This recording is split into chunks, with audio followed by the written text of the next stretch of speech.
1250 students. I am hopping on here just so you can see my face in the video. It's a screen recording and I don't have the little caption in the corner, excuse me, little video, because I want you to be able to see what's going on. So just popping in here, giving you a brief explanation of what we're doing in this video. So for this video, we'll be focusing on really what does masking do and why do we need it? And then in the next video, I'll explain to you how we actually do it. So masking more or less is knocking out the backgrounds of images, and we could simply delete things, but here we're being intentional with it, and it's called pixel preservation. And we are temporarily hiding those through masks, and temporarily hiding those, I mean hiding those areas that we want to quote unquote delete or hide temporarily. So that's what we'll be doing with our masks. I wanted to create this video to really show you the outcome of why we do this and why it's so important before we get into the basics. So for example, our first assignment will be to mask a few individual items. We won't be going into depth like my example in this video, but I really wanted to throw the spaghetti at the wall and show you why we do this. Okay, thanks. It is Aaron here, and we are going to dig into masking. So it's very important to note in this video, I will not be showing you how we're masking, but instead more or less why and where it's appropriate. And then in the next video, we'll get into the meat and potatoes. But I made this example specifically for this class. I felt like, I know this isn't everyone's style, but just this kind of project seems to fit the vibe of this class. But I want to walk you through what's going on here. So don't panic. You will not be doing this for your assignment. I'm not crazy. I'm not going to make you produce something like this at this stage. We will later. But I just wanted to show you the big why, because I have students ask, why are we doing this? I don't get it, and this is why. So we can produce renderings that look like this, and I'm going to show you what's going on here. So I have a variety of masked layers. Do you see here how that has a little black thing attached to it? That means it's masked. And I will get into that in the next video on how we exactly do that. But you can see here, I have all of these layers, okay? And I just populated them into this blank room I ripped off Google.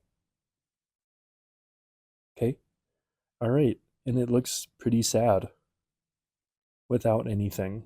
So let me get rid of everything, even the wood wall. That's pretty sad.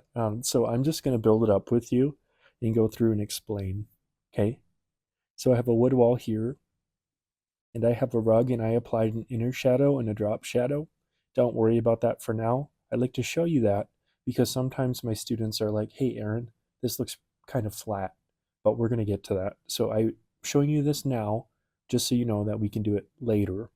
And then looks like I have some effects on my rug, shadows, plant, and then I have this artwork I applied a ton of effects to. You can see here again, don't worry about that just yet. I'm just showing you how these layers stack on top of each other and how I applied certain effects. So I have an adjustment here that changed the brightness of the plant. Are we doing that now? No. Is it a little extra to show you that right now? Absolutely. But I really want to show you the why behind Photoshop and why we're doing this. We're just not in the business of masking here. Towards the end of class, we will start to build some pretty beautiful things that you'll be really proud of. My goal is to get everyone at 100% professional proficiency and better than me.